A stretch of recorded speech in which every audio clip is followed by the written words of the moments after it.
فوج بھی ہماری ہے، ملک بھی ہمارا ہے، کسی سے کوئی جھگڑا نہیں۔ Chairman P T I barrister Gohar کی صحافیوں سے گفتگو، کہا level playing field P T I کا حق ہے، شفاف انتخابات کے لیے سپریم کورٹ از خود نوٹس لے، ہم اپنے حقوق کی جنگ لڑ رہے ہیں۔ کہا تمام سٹیک ہولڈر سے اپیل ہے شفاف انتخابات کرائے جائیں، الیکشن کمیشن کو اپنا کردار ادا کرنا ہوگا۔ الیکشنز کے نام پر جو ہو رہا ہے یہ ملک کی تاریخ میں پہلی بار دیکھا۔ الیکشن کمیشن ہمارے خلاف آنے والے فیصلوں پر فوری نوٹیفیکیشن جاری کرتا ہے۔ ہائی کورٹ نے بلے کا فیصلہ ہمارے حق میں دیا، اس پر نوٹیفیکیشن نہیں جاری کیا۔ بلہ نہ بھی ملا تب بھی الیکشن لڑیں گے۔ کھلے عام کاغذات نامزدگی چھینے گئے، لوگ اٹھائے گئے، نون لیگ کے امیدواروں کو پروٹوکول دیا جا رہا ہے۔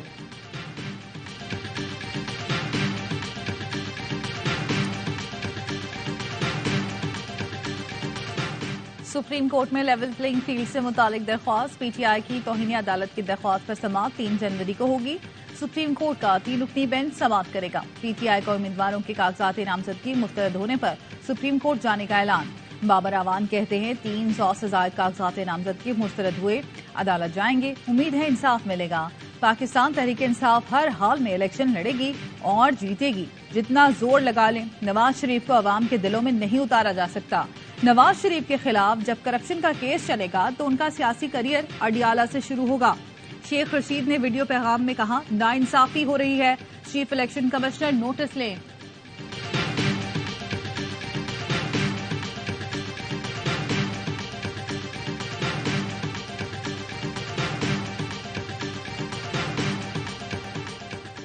کاغذات نامزدگی منظور یا مسترد ہونے کے خلاف اپیلوں کی سماعت کا مرحلہ، لاہور اور مانسہرہ سے نواز شریف کے کاغذات منظوری چیلنج۔ اپیل میں کہا گیا ہے سپریم کورٹ نے نواز شریف کو تاحیات نااہل قرار دیا، وہ الیکشن لڑنے کے اہل نہیں۔ ٹریبیونل نے اپیل کے ساتھ فیصلے کی کاپی نہ لگانے کا اعتراض لگا دیا۔ بانی پی ٹی آئی کے ترجمان عمیر نیازی کی میاں والی سے کاغذات مسترد ہونے پر اپیل کل سماعت کے لیے مقرر۔ فریقین کو نوٹس جاری، شاہ محمود، بیٹے زین قریشی، حلیم عادل، فردوس شمیم نقوی اور خرم شیر زمان نے کاغذات مسترد ہونے پر اپیل دائر کر دی۔ پشاور میں پی ٹی آئی امیدواروں کا اپیلیں پاور آف اٹرنی کے ذریعے جمع کرانے کا فیصلہ۔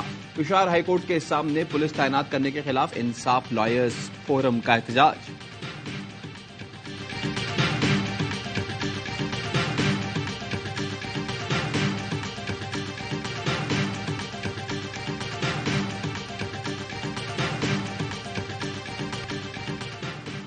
گجرانوالہ کی انسداد دہشت گردی عدالت کا مراد سعید، حماد اظہر، فروخ حبیب، عمر ایوب، علی امین گنڈاپور، زرتاج گل سمیت 51 ملزمان کی جائیدادیں ضبط کرنے کا حکم۔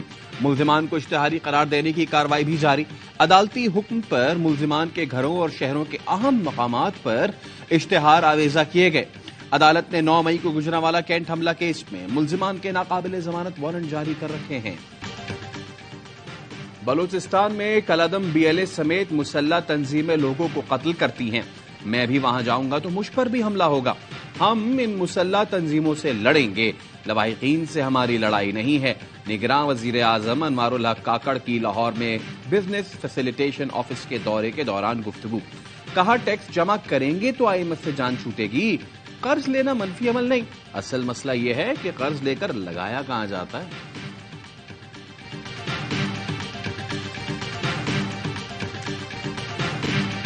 افغانستان دنیا بھر میں دہشت گردی کو ایکسپورٹ کر رہا ہے، افغانستان کا یہ رویہ دنیا بھر کے لیے خطرہ ہے۔ نگراں وزیر اطلاعات جان اچکزئی کہتے ہیں انٹیلیجنس بیسڈ آپریشن میں 567 دہشت گرد مارے گئے۔ دہشت گرد حملوں میں پاک فوج کے 200 سے زائد جوانوں سمیت 1000 سے زائد افراد شہید ہوئے۔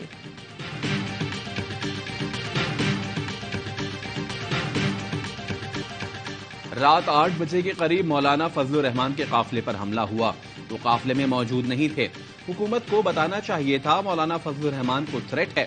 جے یو آئی رہنما مولانا عبدالغفور حیدری کہتے ہیں الیکشن کمیشن کو درخواست کی تھی، ملک میں امن نہیں، کے پی اور بلوچستان میں آئے روز اس طرح کے واقعات ہو رہے ہیں، الیکشن کرانے کے لیے ملک میں امن ضروری ہے، سوچا جائے کیا ہم الیکشن کے لیے تیار ہیں، ادارے مطمئن ہیں تو ہم الیکشن میں حصہ ضرور لیں گے۔